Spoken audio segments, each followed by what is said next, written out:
Hello. Is anyone Hey, here? I'm here. Hey, how's it going? Yeah, good. How are you? I'm good. Our resident expert. Oh God, don't say that. Yeah. Fuck. Sorry. Our resident, what do I even call you? Snow bunny demon. That's what I hear you get called. Psycho witch.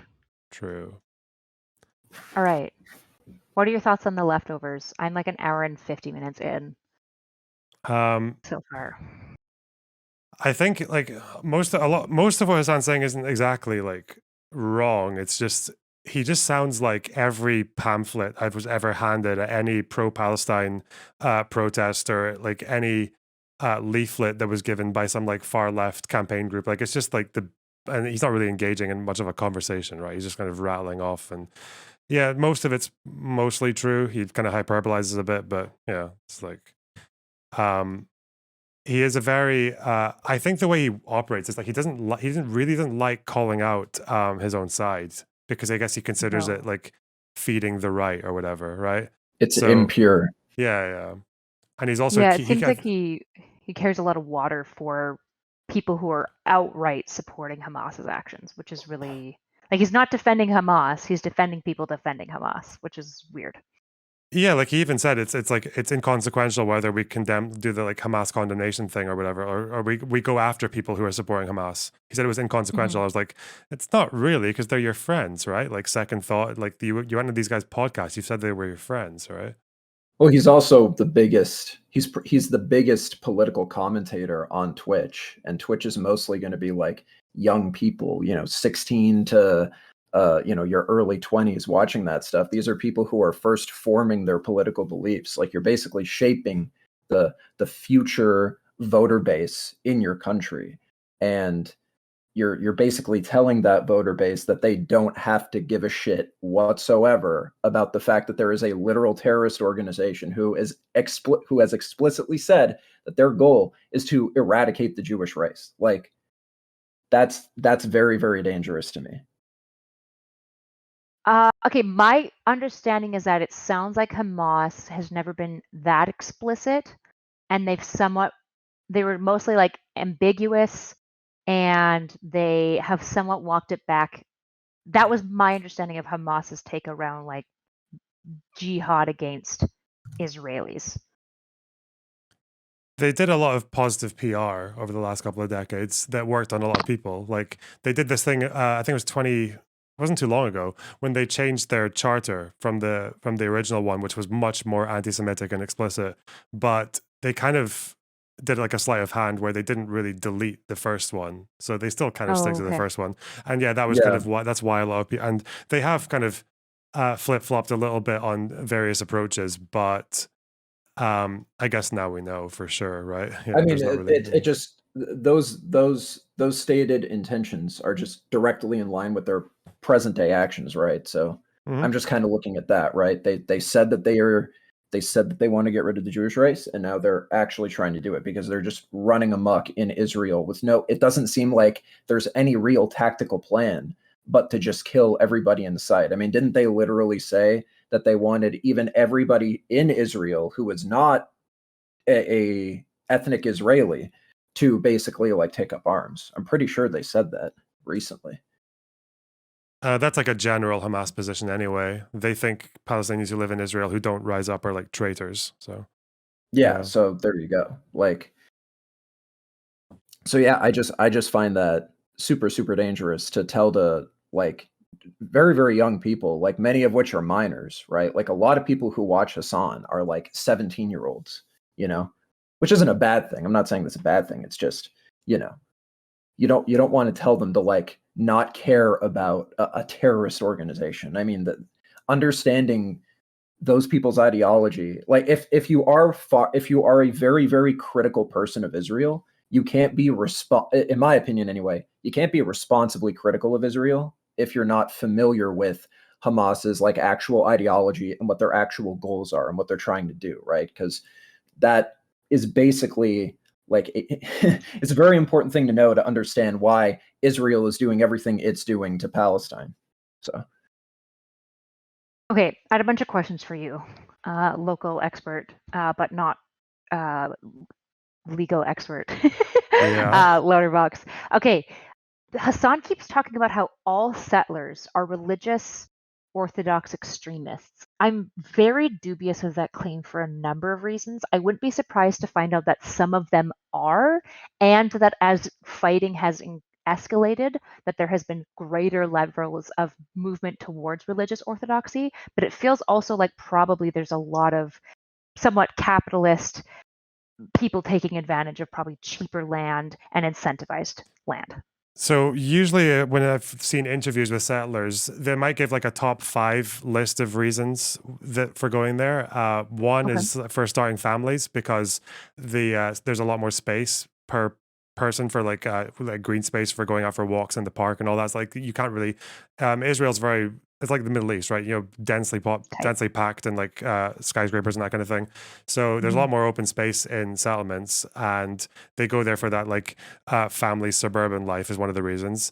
The other is that it's cheap. It's very cheap. So there's a few reasons, and then somewhere underneath there will be like because they feel like they have a connection to the land. But that's for the settlements. There's two kinds of settlements though. There's the ones that are all settlements are illegal in the West Bank under international law, but there are the ones that are legally recognized by Israel, the settlements, and then there are the outposts, which even Israel doesn't consider illegal. There's just people who go just independently, like independent actors, who will basically just set up like tents or these like makeshift kind of box houses. They might grab a bit of like the electricity line, or they might bring like a water tank, and they are usually just there because they are religious nutcases, and that's what he's talking about. I think in the West Bank, there are 150 odd settlements and about 100 outposts. Sometimes, It's that close. sometimes Israel will dismantle the outposts because they're a lot smaller. They are sometimes just tents and like box houses. Sometimes Israel will dismantle them and take a picture and show the United States that they're behaving, but other times the IDF will like help them and protect them. Yeah. Okay. The IDF does protect. And when you say so legally recognized 140 settlements, are these the ones that are also? Okay, I have questions actually. Sorry, I'm going to back up. There's a difference between Gaza and West Bank, and the motivations for moving towards both of these is probably going to be sometimes the same, such as space and cheap. My understanding is that Gaza is going to have a lot less religious undertones, whereas the West Bank has got all of those historical religious locations like Jerusalem and all sorts of things. Am I correct in understanding that probably more, like, is there more outposts directly towards the West Bank or towards Gaza? There are no settlements in Gaza. They all left in 2005. Right, okay. Yeah. And so any pushing into Gaza for settlements, was that probably almost exclusively somewhat capitalist, cheap? I'm not That sort of actually thing? sure. There were only 8,000 of them. I don't know why. I don't know what the motivations for each of those people was for going there. But yeah, Okay. they're all gone now anyway. Okay, so then the tension between Gaza and Israel, since the outposts were removed, what do you think drives it? Because the settlements were removed in 2005, correct? hmm And then Hamas won the election in 2006 or 7, one of those two. 6, yeah. And then obviously they've not allowed another election since then. hmm What is the main thing? Like when you look at the tensions between specifically Gaza and Israel, is it because of Hamas extremism and like jihadism? Because I know Egypt and Israel have blockades on Gaza. Like what's the dynamic there that's unique versus like the West Bank? The dynamic's different because Israel disengaged from Gaza. They pulled out the IDF, and then they kept control over the border, the airspace, and the maritime border, and goods going in and out, population registry, because they didn't want anything to do with a place that dense that they couldn't expand settlements into, that was just so overwhelmingly majority Palestinian because there were like 2 million people living there. And their big fear was that if they gave voting rights to people in Gaza, that would like destroy the Jewish state, right? So they never wanted that to become the Palestinian campaign, so they disengaged instead and just said that we just left it to them. The tension now is because that Israel did that unilaterally after a decade of failed negotiations, and Hamas basically used that as a sign that they had won because they had been very violent. That was another part of the reason for Israel leaving. And because so when the disengagement happened, people in Hamas basically went out and said that negotiations completely failed. Look what we did with only like 4 years of violence. And then that boosted their popularity like through the roof because they took credit for Israel leaving Gaza. Oh, okay. So that's what led to their success in the elections. Yeah, there's a few reasons for it. Another reason is that Israel just kind of, before they were Hamas, when they were originally like an NGO, a charity, Israel kind of tolerated them when they were unarmed, and they were kind of okay with them being really anti-Semitic because they were radical Muslims. And because they were radical Muslims, they kind of counterweighted the secular nationalists in the West Bank. So they kind of, it was like a divide and conquer tactic, basically. But yeah, that's like, and also Iran helped them as well. So those are like the kind of three things I think that led to Hamas's rise. Right. Okay, Iran. And then is Hezbollah involved in that as well? Because I've heard that there's like talks between Iran, Hezbollah, and Hamas. I'm not sure if those are confirmed, though. Obviously, I don't know what's propaganda and what's not. So Hezbollah and Hamas are like, yeah, they're both linked to Iran. They're Sunni and Shia, I think, respectively. Hamas is Sunni and Hezbollah is Shia. But they do, yeah, they have different levels of cooperation. They are basically allies. So, and Hezbollah kind of came up in similar conditions because Israel occupied Lebanon in the south for about 15 years. And Hezbollah kind of rose on the back of that along with help from Iran. And there was the same idea that like it was the Hezbollah narrative was that it was their terror campaign that got Israel to leave. So it's like the same idea. They're also helping them right now. Iran is funding the attack right now, and I think Hezbollah is actively like participating in the actual like attack right now. Is that correct? Well, Hezbollah are currently at the border, and they're saying that if Israel, I think if Israel deliberately targets civilians, I think they said, or I don't know how they would figure that out with the way the strikes are going. But also, I think if Israel does a ground incursion into Gaza, then the IDF might be stretched too thin, and Hezbollah will try to fire from the north. Hezbollah is a lot stronger than Hamas. They are the biggest unofficial army. Like they're the biggest army in the world without a nation state, right? Yeah, exactly. So, and that's why I think America's position with moving those carriers over to the sea is that they're going to get involved if Hezbollah gets involved. But right now, I think it's just been like pot shots or someone gets shot at the border, right? Yeah. Do you think that Iran will get involved? No or idea. Do you think they're just going to hold back and? Okay. I think it's probably not in people's interest to get involved because I don't think Hamas expected that level of success at all. I think they just wanted to cause some agitation, embarrass Netanyahu, take a few hostages, get a bunch of prisoners released, and that would be it. We had warnings of something like that happening in the months prior. Historically, Palestinian resistance has been like really bad, like really famously, notoriously bad. This is the first time ever with those settlements and those kibbutz in South Israel. This is the first time ever, even since 48, that Palestinian militant group has been able to take territory and hold it. Yeah, just like fully. Go on in. Yeah, those like border, that like little mile of stretch that they controlled over Gaza. It's the first time they've ever taken territory and hold it. Despite like the blockades and everything. Despite that, like crazy. It's only ever been buildings that they've occupied, maybe, or stuff like that, or it's like very small patches, but never actually like territory. Yeah. So I don't think they still hold. Do they still hold the land that they took in the Saturday raids? I think Israel's kind of like closed off the border now, and they're kind of surrounding it. I think there might still be fighters roaming around, but it's all back now. Yeah. Okay, so do you think so? Have you heard much about the Egyptian intelligence and the question of whether Netanyahu knew about the attack or anything like that? They get warnings like that all the time. There have been public warnings as well. That's what I thought. Yeah, there have been public warnings. Like when it was very clear that the IDF were struggling to get people to stay on because of all the protests about the Israeli government. Hezbollah made public statements a few months ago saying like the time is now, like they're weak. They were literally saying that publicly. So I think he probably wrote it off as one of those. Yeah, I don't. As far as I And he know, got fucked by that. Like, it yeah, doesn't seem, so there's nothing like, that was basically my question, because a lot of people were telling me that, and I was like, well, that's really, really sus if that is just what it is. But I Yeah. wonder how often he gets these warnings, because if it's constantly, then I can understand kind of dismissing it. And also, what was the nature and severity of the warning? And yeah, does he have reason to believe in the severity being claimed? yeah. That's even the U.S. guy who confirmed that the warning was real even said that we didn't really know what the severity was, Okay. and Yeah, it seems like there's very limited information on this current warning from Egypt right now. So then do you think that Netanyahu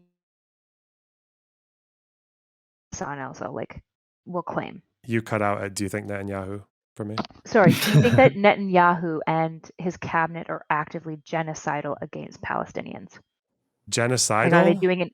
Yeah, like, is an Uh, ethnic cleansing being attempted? oh, ethnic. Yeah, some of them are. Smotrich, sorry, in the far right of the government has literally said that he wanted Huara, that village in the West Bank, that town, to get wiped off the face of the earth.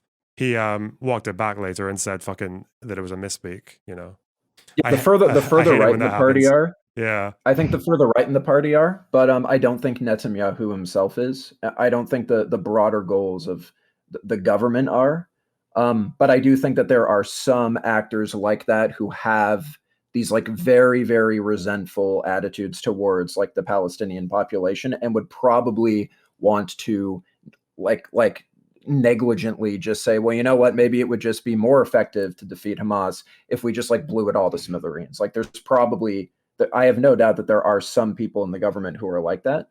Um, Mhm. but I think generally speaking, as far as the goals of like the Netanyahu project, it's my view of it is his goal is about Hamas and not about the Palestinian population.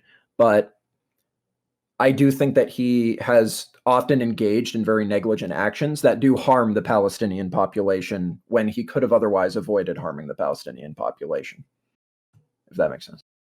yeah. Like it's just hard to infer what their long term goal is. I don't think they have one. I think their idea is just that they keep on expanding settlements into the West Bank and they annex whatever they can, and then you just get similar to Gaza, just like a very fragmented Palestinian population that Israel just kind of cuts off from themselves and just leaves in a permanent state of limbo. We know that Netanyahu has never wanted Yeah. peace. He opposed peace talks. He opposed the Oslo Accords in the 90s.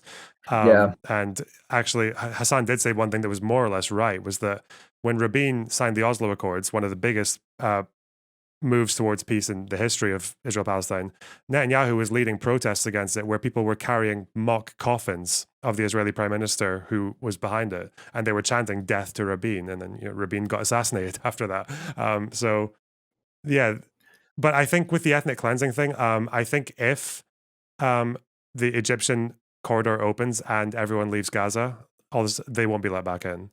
If Israel Mhm. occupies Gaza, they won't let them back in. And they'll claim security reasons. Right. Yeah. And where would the Palestinians go? Because Egypt's not going to let them in. Yeah, they would just have to live in refugee camps in the desert, right? Yeah. Okay. And If that so happens. I just want to understand Palestine's history and right to claim to the land specifically. This is my understanding so far. It's super rough, so I apologize. My understanding is that in 1917, basically Britain got the land from the Ottoman Empire after World War I, basically, and then carved out Palestine for Palestinians. And they kind of called this Palestine. But it wasn't, I don't know if it was a country or not at that point in time, because it was also a colony of Britain. Mm-hmm. So you might be able to answer that. Was it considered, because sometimes colonies were also considered countries with some level of like rights and independence and legal rights there, and some colonies didn't. Do you know where Palestine fell into with that? I know it wasn't a state. I don't know if it was actually a country or a territory. I don't know. I don't exactly know that. No. Okay, that's fine. Is that so? I know both groups are going to claim historical connection to Mecca and Jerusalem and all that shit, obviously. And both groups, to be honest, have some level of especially if you go back far enough, historical legitimacy claim to the area, because this area has been highly active and full of different groups of people, and there's probably lots of other groups of people that have right to claim based on that as well. I just want to understand like the last basically in the 21st century. So after Palestine was carved out, why do you know why Palestine specifically was selected as the location to put the Jews after World War II, or was it just because Jerusalem was there? I don't think originally, because I think originally the Zionist Congress were, they were very secular. I think they wanted Uganda was the first proposal. Um, I think there was I don't know how prominent they were, but there was a Zionist faction that wanted to negotiate with Nazis as well, and then Madagascar was another option. But that was more of like a deportation kind of thing. So I'd imagine Palestine, they just resolved it because it came from the British, and the religious thing probably helped. Okay. Yeah. So it wasn't like, it was just kind of what it fell to. Yeah, because they had Um, yeah. Okay. Okay, so then what would be like, how would you view basically Palestine's claim to the land that it was carved out? Because it's not this is something Nick brought up that I don't know the answer to, which is like, it's not really a state Mhm. after we carved it up after the Second World War. So like, is there any, like, what was Palestine and what legal rights does it have, or is it none, right? Because it's easier to understand this argument about like Ukraine and Russia and sovereignty and stuff like that. It's a lot more complicated, it feels, with Palestine, about like the borders that they have, why they have them, what legal rights. They're not really a state. I know the UN later says that they're a state, I think in like 2008, but that's Mhm. a little bit late. Do you know the answer to? I know this is a vague question. Do you know the answer to my vague question? So there was first the UN mandate, which was like in 1947, where it was kind of a bit more of an even split for the Israel and Palestine. Then, so what happened was, the way I'll give you like the standard left wing argument, which I don't completely follow, but it makes sense. When Britain started promising land to the Jews in Israel, when they started saying that this could be the place for the Jewish state in 1917, I think the historic Palestine was 6% Jewish, 6. Okay. And then they start moving in a lot more under the British Empire. They buy up land. The way that they buy up land is pretty unethical by modern standards. A lot of it was like they would buy up land, but the land was being lived on by tenant farmers. So they would buy land, but it still meant that people got evicted, right? So Right. by the time you reach 1948, when that's happening, and there's quite a bit of fighting on both sides, there are like Israeli terror groups who feel like they're not being given enough. The British are kind of promising the land to both sides, kind of duplicitously, and kind of like raising expectations. And then there are people trying to make deals with Jordan and neighboring countries, I think. But then by 1948, Israel, the British mandate is about to end. Israeli militias are a lot more well equipped than Palestinian ones, partially as a result of World War II. And they basically, the fight ends up in an ethnic cleansing where 750,000 Palestinians are booted out of what is now Israel. Yep. They're driven into Gaza, the West Bank, Jordan to an extent. Israel makes kind of a deal with Jordan, and Jordan goes and occupies the West Bank, and they also take East Jerusalem, and the Jewish population in East Jerusalem gets moved into Israel. So there's and then after that, all the Was Middle this Eastern. during the like Arab-Israeli war? Sorry, I'm just Yeah, trying to this is make sure I keep 1948. track. Yeah. 1948. Okay. Yeah, and before that war starts, half of the 750,000 Palestinians are already out of Israel. They've already been sent to Gaza, West Bank, etc. Hmm. And then what you have after that is the entire Arab world and North Africa goes up into a anti-Semitic storm. They already are very anti-Semitic, but then they get worse. And Israel organizes like airlifting operations to go and help Jewish people flee from Yemen, from Syria, from Lebanon, from Iraq, from all the way from Morocco, Libya. Like, so you have this like Jewish exodus of the Middle East and North Africa, where 800,000 of them basically empty their populations from their countries and go to Israel. So there's like a population exchange, basically.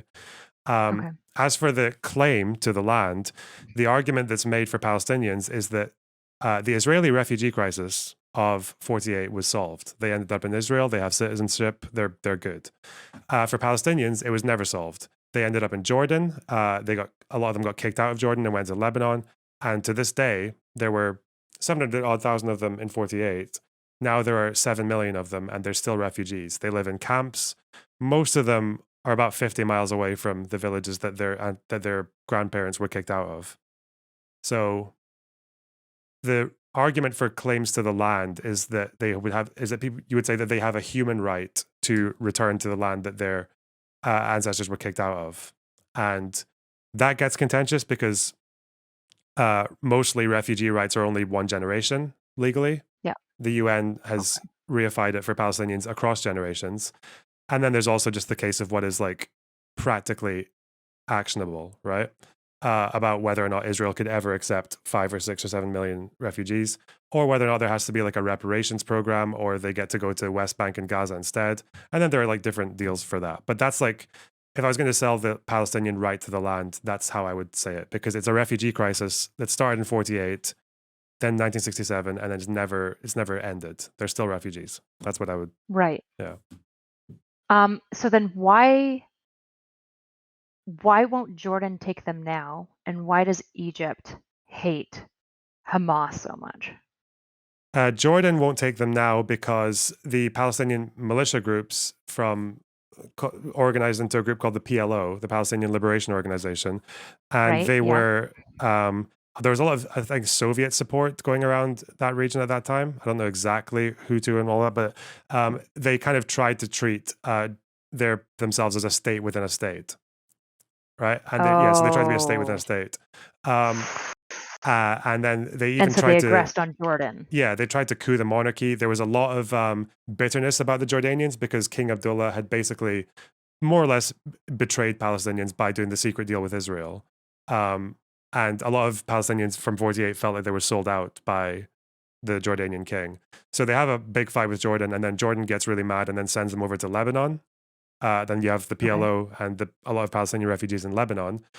Lebanon doesn't want them because Lebanon has the most dog shit constitution on earth that basically demands Christians, Sunnis, and Shias are a third of the population each. And any demographic shift out of that basically fucks their constitution. And the result is that they hate fucking outside. Yeah, it's really, they have the most brain dead fucking constitution ever. They have like 3 positions. You got president, prime minister, house speaker. The Christians always get the presidency.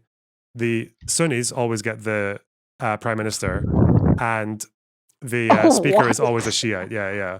So they don't like, and also sounds like a grade 4 project of how to make a government that like a bunch of grade 4 kids were like, that'd be nice, and then Lebanon's like, let's do that. Yeah, there's what the fuck? There's literally a part of South Lebanon that was supposed to go to the British, who were going to give it to Israel, but the French were basically like, Lebanon's too small, and then Britain gives it to France, and now Israel and fucking Hezbollah have been fighting over that ever since. So there's that, and then there's also the PLO are launching attacks into Israel from Lebanon. Lebanese people suffer the consequences. There's a lot of internal conflict between the Palestinians and the Lebanese Christians. You had like one of the most brutal massacres of the 20th century, where Christians basically walked into a Lebanese refugee camp and slaughtered like 3,000 people, or between 1,000 and 3,000. We don't know the number.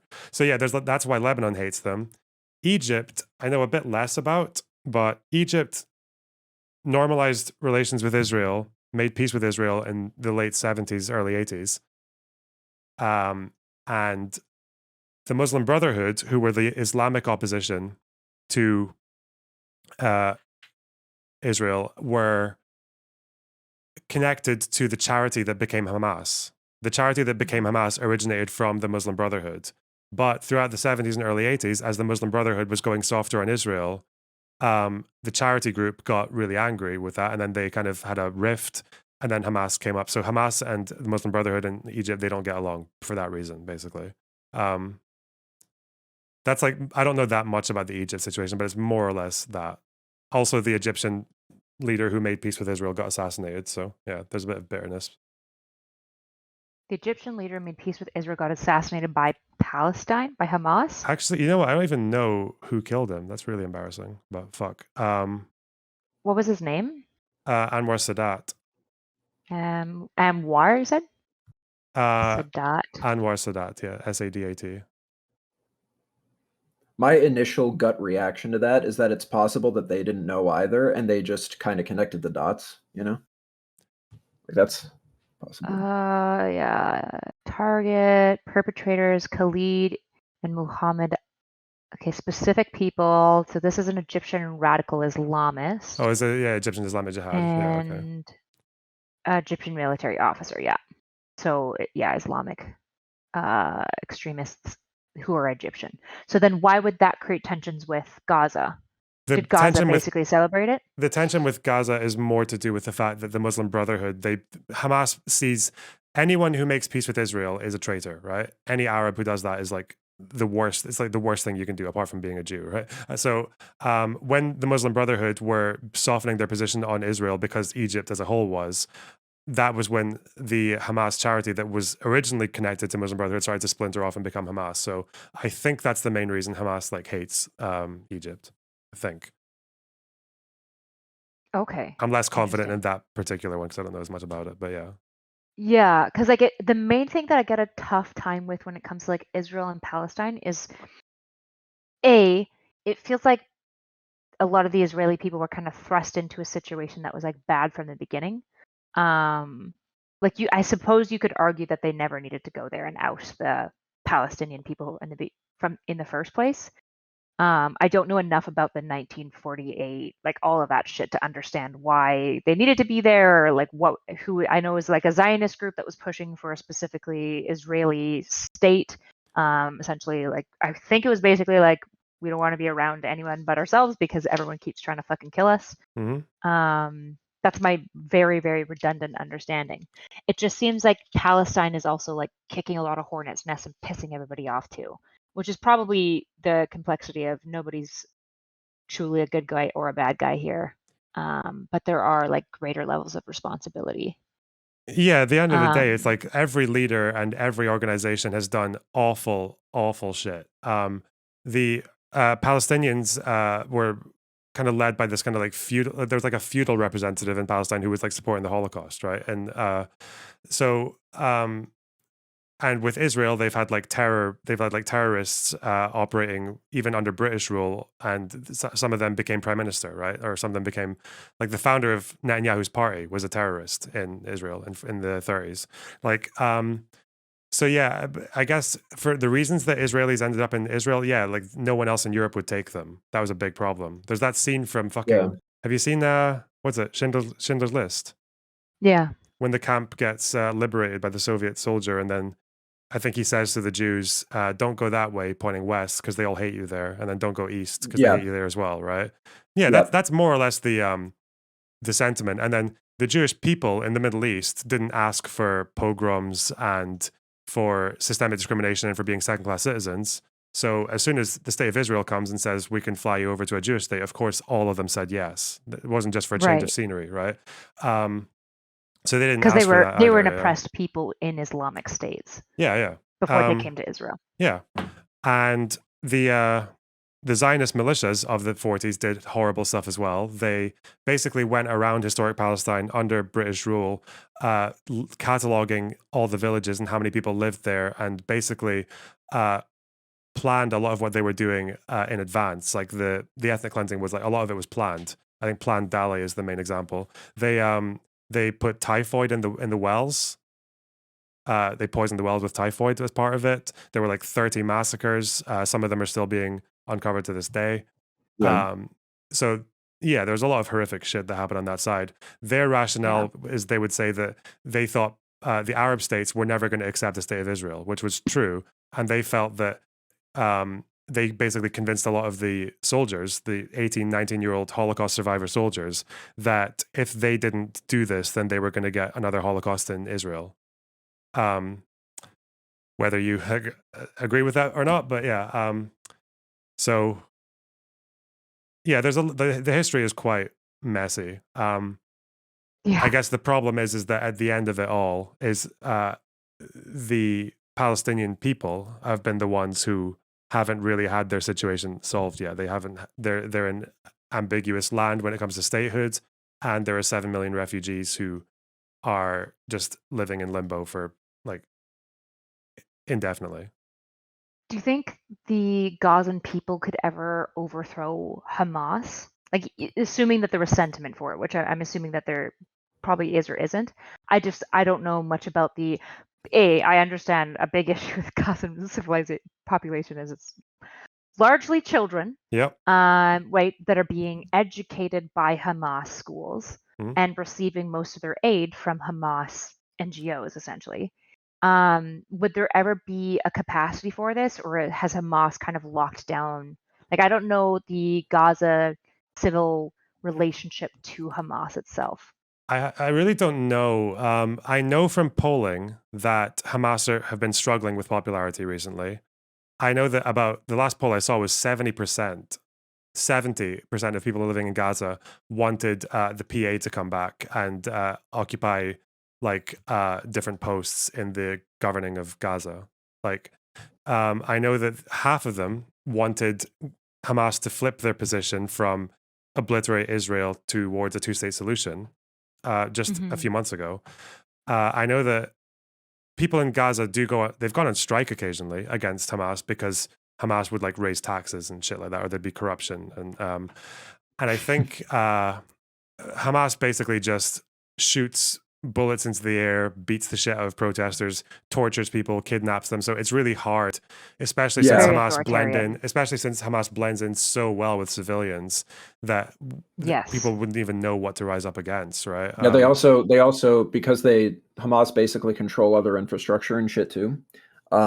They've basically like deprived the Palestinian people of so many resources that they've basically just like actively made it harder for them, even under like the normal circumstances of like an authoritarian regime.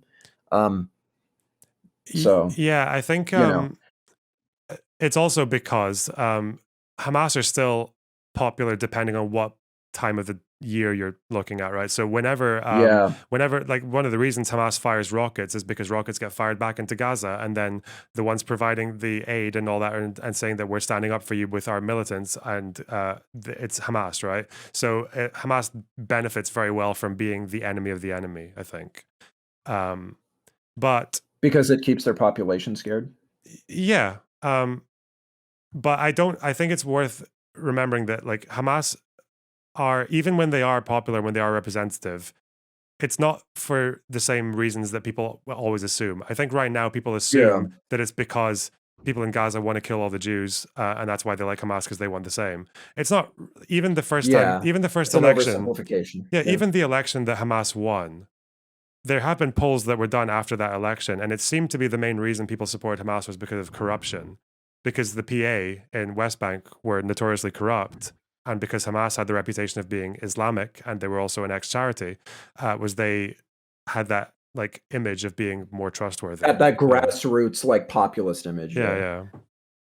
So then, do you think this is a question from chat, but do you think that say West Bank tried to like work with Israel to more or less like oust Hamas and erect a more unified Palestinian effort, which I know would be difficult since the two areas of Palestine are super far apart and surrounded by Israel. Do you think that would improve possibility of peace, or do you think because Netanyahu's in power, there's always going to be resistance on the Israeli side? I think if PA succeeded in doing that, then at least Israeli voters would see an opportunity for peace, and they would get rid of Netanyahu. Maybe, yeah. But they tried that. Like that's what they did in the 2000s. Was like people who are still leading Fatah today. Like they basically like arrested a lot of Hamas people or even killed Hamas people. And the two groups actually had like a proper war in Gaza in 2007. Hamas won though. Yes. Yeah. The Afrat, right? So then, but Fatah and Hamas, they don't get along at all, is my understanding. Seems to be the case. They've had they've had ceasefires and or whatever you'd call it, like ceasing hostilities in the past, but I think now Abbas has come out against killing civilians, so I think he's maybe seeing an opportunity that Israel might help him consolidate control in Gaza, but that's a massive guess. I don't really know. Okay, and then is the corruption with Fatah's, like, I don't want to call it regime. Was Fatah democratically elected? In 1990, Okay. in like in the 2000s, in the mid 2000s. Yeah. Okay. Yeah. Okay. Yeah, Hamas got rid of elections in Gaza in 2006, I believe, right? Yeah. Yeah. So anything before 2006, you can assume was a free and fair election. Yeah, Fatah By their standards. Fatah has popular members. The most popular politician in Palestine is Fatah, right? But right now. but Abbas is very unpopular. He's got like a 70-80% Why don't disapproval people like rating. Abbas? Because he's insanely corrupt. His net worth is higher than Netanyahu's. He has also got a reputation. What? Yeah. That's crazy. Oh my gosh. Was Abbas quote unquote elected? Kind of, yeah. But he's also like since 2005, but yeah, it's yeah. been disputed since 2005. Yeah. Okay. So I think he won the presidential, yeah, after Arafat died, I think, yeah. But he's never like keeps dodging elections, yeah. So Yeah. he's there. He's not popular because he is seen as, depending on who you ask, he's seen as an Israeli collaborator. Like he does a reasonable job of cooperating with Israeli security in the parts of the West Bank where they share security duty, which Palestinians see as him like selling out freedom fighters or selling out dissent and all that shit. And he's also just very authoritarian, doesn't want to have elections. More recently, he's really old, and his recent attempt before the attacks on Saturday to get popularity was just to go up to the UN and make a bunch of anti-Semitic statements about like comparing Israel to the Holocaust or spreading some myth about how European Jews have no ancestral connection to Palestine, like just mad shit like that. Yeah. But it didn't seem to work. Yeah. So there isn't really like a solid leadership option anywhere in Palestine. No, the more popular leaders of Palestine get jailed typically. They're a lot of them are in jail. Yeah. Yeah, we can't really apply our rules to that. So how do you think you solve this then? Like what would your theory be? Two-state, or is two-state possible? I don't even think about it like that because there's not even a negotiation happening right now. So if you like even getting that started might maybe that would lead to a path to one state or two. I just don't know. But I think, assuming Israel's going to do a ground invasion of Gaza and they're not going to stop until Hamas is gone, and they might bring the PA back into Gaza. I think the big mistake that the West has made for the last 20 years has been to just be so soft on Israel, especially America. It's so annoying how every time there's a UN vote on settlements, it's like 180 countries say that they're bad, and America and Israel are just like standing as the two like lone wolves being like, no, we like settlement, or like they'll veto or something, and then that means that Democrats will wag their fingers at Israel and say settlements are an obstacle to peace, and then nothing happens, right? I think if the UN, it's because of the intelligence that they offer us. Right? Yeah, more or less. It's also because of it's because we also have like a close trade relationship, and then there's the fact that like they're the only like liberal democracy in the Middle East, pretty much, and that creates these ideological ties that Western countries have to there. But I also think that if for me, like there are two conditions that need to happen for peace. One is Hamas needs to go; that they need to be just like nay-nayed off the face of the earth. And how do you do that? I mean, that's the big question. That's the big question, right? But I'm just illustrating the goal, not how to get there right now.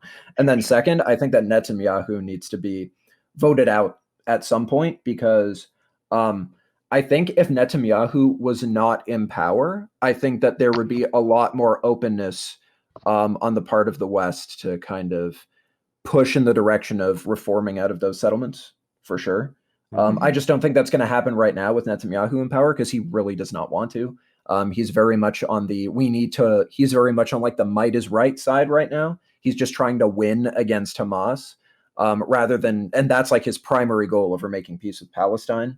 So yeah, like there needs to be like a different leadership in Israel, but there also needs to be like a coordinated goal to just destroy Hamas. Like, I don't know how you're going to do it without just like full-on military might, honestly. I don't know. Like, they've tried that in Lebanon in 2006, and it was with Hezbollah, and it was a massive failure. The problem with trying to do that is Sure. Gaza has been, I think the last time Israel went into Gaza was 2014, I think, the last time they put troops into Gaza properly.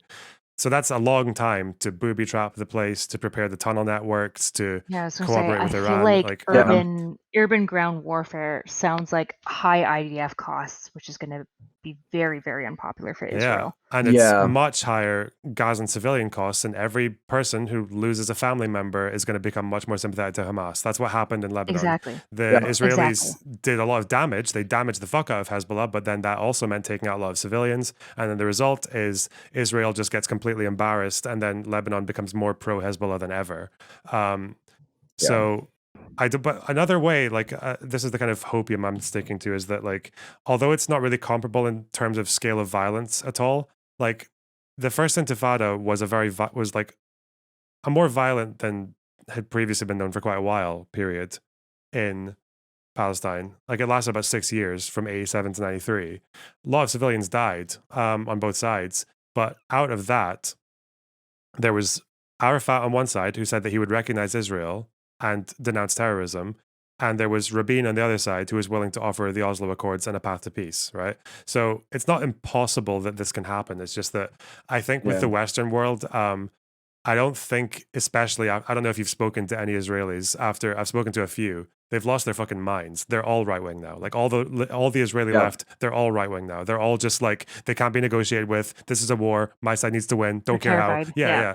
They're terrified. Yeah, it's very understandable, but it's also like, I don't think Israelis can actually, like, they've voted for this for the last 20 years, right? They voted for far right people who don't want to or right wing people who don't want to negotiate with Palestinians. They voted for expanding settlements. I don't think they can really have their hands held by the West for that much longer. I think the West needs to like at least turn their back on a few UN votes or just something that can maybe, or even actually, Abbas is probably going to die soon. He's very old. America will have some role in who replaces him, maybe. So I think the answer needs to come from outside.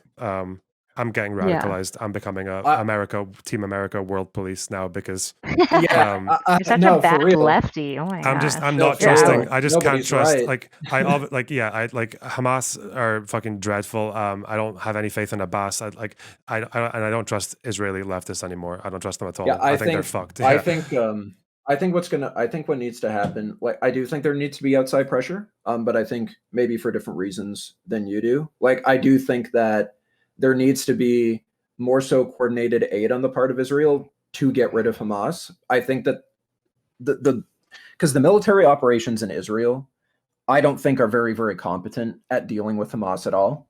That's probably my biggest criticism of Israel, is that they don't seem like they know what to do. And they're engaging in a lot of reckless actions in order to achieve the goals of getting rid of Hamas, a goal that I completely agree with.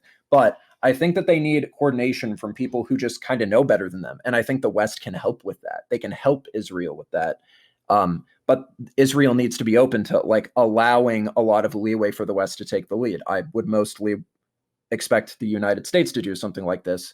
I don't think Biden is somebody who would, but I think that, and I don't think like a Trump would either, for definitely not. But I think, if the U.S. was still sane and they still had a sane center-right who supported a sane center-right foreign policy, I think that could actually be a benefit to Israel. There could be a cooperative relationship with there to oust Hamas, and what happens from there, I have no idea. But I don't see any other option. I don't think anything is going to move forward unless like Hamas is gone. I don't think we can really like talk about anything else until then. So as far as like getting rid of the settlements and all of that stuff, I think those are good conversations to have, but I don't think that we can have them right now. I don't think it's pragmatic to have those conversations right now. Sure. I guess the issue is that, and this has been like my biggest criticism and my biggest question, which is, feels like a lot of people talking about military tactics know nothing about military tactics. Well, I don't. I'm at least. I will admit completely that I have known nothing. I'm extremely clear that my theory of violence is pretty immature.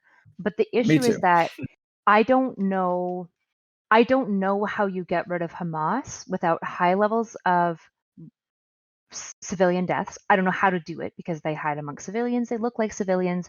It's such a highly densely populated area that in general, this is the question. Like when when Netanyahu made the thing about like, if they're not Palestinians not supporting Hamas, they need to like get out and like get away and leave the areas that Hamas is in. It's like, where the fuck are they going to go? Well, the What solution does to that even that, mean? the solution to that would be so Israel have a bunch of different blockades. Like they blockade a lot of different things as a way to just keep Hamas the fuck out of Israel, which I understand. But one of the blockades is on air travel. And I think that I do think that lifting that blockade would probably not make Israel too vulnerable. And the civilians could have a route to just like leave Palestine, like just fly out of there if they're so able to. I think that wouldn't solve the problem, of course, but that's like one thing that you could do to make Israel's warnings to get out of the area like a little bit more meaningful. People could escape on a plane. That would probably be helpful to the Palestinian civilians. But I also think that like there's two worries with this, right? Like, because when I say that I want like the West to get involved in military operations in Gaza, when I say that, I mean that I want people who are smarter than me to kind of like coordinate Israel on how they can maybe do better. Because I mean, the United States military has had, they haven't been without their issues with foreign intervention, but they're a lot better at it than Israel is when it comes to Gaza, like just historically, and probably presently. So I would trust like the United States to be able to like lead a charge on something like that more than anybody else. I don't know how they do it because I don't know shit about military coordination at all, but I feel like they do, and they could be of help there. There is a concern though, but I think this concern exists on both ends and it's unavoidable with a radicalization effect. I feel like the US getting involved in that could like further radicalize not just Gaza, but like all of the people who have a vested interest in supporting Gaza, like Iran and the surrounding nations around that, Lebanon and shit like that. And that could lead to them trying to bring even more aid. Maybe even Iran gets their boots on the ground, and then we're in World War III, right? So there is that risk. But then on the other side, which is what Lonerbox, you said that you wanted to see like a lot more Western pushback against the settlements and stuff like that. That could also create a radicalization effect in Israel from the opposite direction, where you could facilitate the same outcome there. So I feel like that is just unavoidable if the conflict is to be resolved. Sorry if that was rambly, but I think when Hamas were around during the peace process in the 90s, the way to defang them back then was not to launch massive military operations on them. It was to show Palestinian people that there was a path towards peace there was an alternative. There was negotiations, right? So when they had that election, Arafat won by like 80+%, and Hamas boycotted it. But if you looked at the polls, they were going to lose anyway. They were only going to get like 15% at most. Hamas were just not that popular. The Oslo Accords were insanely popular. Sure, but that was the 90s, right? Yeah, but I'm just saying there are other ways to weaken Hamas. Hamas like soft power. I think, this has been my biggest criticism of Israel specifically, is it feels like there's a whole bunch of soft power things that you could do to further divide the citizens of Palestine from Hamas specifically. Right? Like if you created like even incentivization structures for people to be like outing locations of Hamas and stuff like that, to further like wedge a divide between the civilians and Hamas, I think can only be good to try to like oust them, to possibly even like coordinate better with civilians to kill and eradicate Hamas without like killing as many civilians. I don't know. I just feel like there's a lot of soft power that could be utilized. I think that could work. I think that could have worked in the 90s when Hamas didn't have power in the 90s, really. Right now, Hamas is like absolutely just has like full totalitarian control over the Gaza Strip. That's the issue right now, right? So I would love for that to happen. Like, I think that would be awesome if that happened. I just don't see how you do that and get around Hamas. I just do not see how. I'm not saying it's a now solution. I'm saying I'm frustrated that it feels like it wasn't attempted hard enough. Like when I look into soft power attempts for Israel to like wedge between Hamas Sure. and the citizens.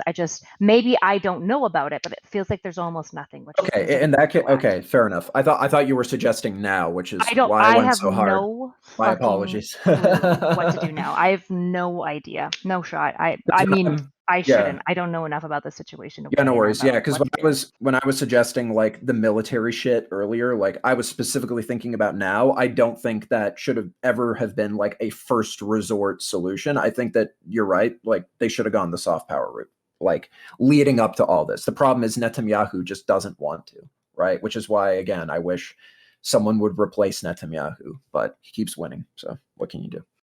I think as well. Is there evidence? Oh, sorry. There's one thing that I've seen floated around. I have no idea how it would work, but people in the West Bank have so far, even though the call to arms has come from Hamas, people in the West Bank seem to. There's been clashes, but there hasn't really been that much. So it seems like even they're looking at Hamas and just being like, I don't know. So one of the things that people have maybe suggested is that if a pro-negotiation Israeli leader comes in, if they negotiate with the West Bank almost independently, as if like we just say that as if we say like the West Bank could be like on a path to statehood, and that might kind of like set the example for people in Gaza if they can be shown that negotiating with a party in the West Bank, maybe around settlements, might that it might be in their interest to get involved themselves and to not really be interested in Hamas anymore. The general rule is that like people like Hamas is what happens when you have no hope, right? So I think hope is like the big thing that kills groups like Hamas. As soy as that sounds, it's fucking true. Yeah. I guess I keep hearing. I don't know if this is just like the like crazy posting. People keep saying that Hamas was like fueled or driven by Netanyahu in its nascence. Do you know if there's any salt or evidence to that claim? So something that I've seen a lot of people say is that Netanyahu at one time funded and supported Israel, or not Israel. Well, obviously Israel, but I misspoke. I meant Hamas. And I tried to find evidence of that, and the most that I could find was that there was a different government in power in like 1970 or 80 or something like that gave money to Hamas for some reason. I can't remember what the reason was, but that was the most evidence I could find. Seems like something that isn't really relevant to the modern Netanyahu government, but that's the most I could find. Loanerbox would probably. Loanerbox, have you found anything? No, that's the 70s is a completely separate thing where the group that became Hamas, the charity, was recognized by Israel as a charity, and they were given funding by the governor of Gaza, not by Netanyahu, but just by a governor, because the idea was that they tolerated all the anti-Semitism. They were a charity, so they were doing like they were actually doing like education and health and stuff like that they didn't have to handle, but also because Hamas were radical Islamists who were driving a wedge between who were weakening Arafat, who were weakening the PLO. And Netanyahu, it seems to be the case, he admitted in 2019 that he was willing to allow funds to go through Qatar towards Gaza, even though he knew those funds would go to Hamas, because he said that the way to stop a Palestinian state is to support Hamas and drive the wedge between Hamas and the PA. So Netanyahu, this is what Israelis talk about this like all the time now, apparently, that Netanyahu was okay with with allowing funds to reach Hamas because he wanted to keep the divide between Gaza and the West Bank. And that happened when? He was doing that between 2013 and 2018. Then this is because Netanyahu is just resisting peace consistently and regularly. And is he only resisting peace because he just doesn't want Palestinians to have a vote? Why is Netanyahu so opposed to peace? There'd be a few things, like they're like very radical right wing, so they don't believe Palestinians can be negotiated with. Maybe it's fear. Maybe they think that if Palestinians ever get equal rights or if they get statehood, then they will just kill all the Israelis. Hamas has said that they want to do that, right? Yeah, that's why they think the original. It makes sense. But even before Hamas, like the original statement from I think Begin, who was the first prime minister of Netanyahu's party, he in his first meeting with Jimmy Carter, he said, we're never giving up the West Bank to Palestinians for a state because one, it's our land. That's one reason. They believe it's rightfully theirs. And also because of security, right? They'll say those two reasons. That's kind of the two reasons they resist peace. Yeah. Okay. Interesting. I think it you is. tell I you an think it's interesting, foundationally the genocide thing, personally. But if you look up the logo for a group called Ergun, which is the founder of Netanyahu's party, was a fighter for this group. The logo is a map of all of historic Palestine, but also Jordan, because they originally thought they were going to get all that. Mm. So the territorial ambition goes back pretty deep. Like I don't think it's completely Yeah. gone Okay, away. so Yeah. there's a pretty strong land. that was back in like you said that was, when was that, Lunar Box? Back in like, you said, well, I'll let you clarify. Well, then the funding or the Ergun? When the party was founded. The party Likud was founded, I think, in the 70s, but the person who 70s. founded it was a fighter from Ergun who were doing that in the 30s and 40s. The 30s and Yeah. 40s, okay. That is crazy. So Netanyahu basically, like, in large part contributed to the creation of this monster that is now a terroristic regime at its border. Yeah, more that he kind of like bolstered it when they were around. Yeah. Because that funding that he allowing funding to go through in 2013. Yeah. And obviously the question is, if he had or hadn't, would Hamas still have like been able to usurp power? I guess, would you say his intervention was directly related to Hamas getting to militarize and weaponize and get No, power? Hamas were already militarized and they had power. I don't think that at Yeah. all. I think Israel Okay. made the mistake of tolerating them despite the fact that they were insanely anti-Semitic because they liked the divide and conquer. But no, they were getting help from Iran. They would have been fine. Yeah, I don't like this. Okay. So when people say Israel created Hamas, they're either being like editorial or they just don't know what they're talking about. Yeah. As for their military capabilities in the 2013, 2018 thing, there's a really dark quote that I heard from an article about it in 2019 from Jerusalem Post, talking about Netanyahu's decision to do this.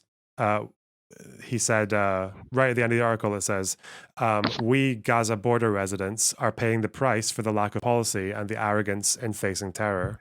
That's the last line of the article talking about that story in 2019. Say that again? They said, we Gaza border residents are paying the price for the lack of policy and the arrogance in facing terror. Mm. So people in 2019 at the Gaza border felt that Netanyahu had compromised their security by allowing finances to go to Hamas. Yeah. Okay. That is my end of questions so far. What have I not asked you that I should have? I don't know.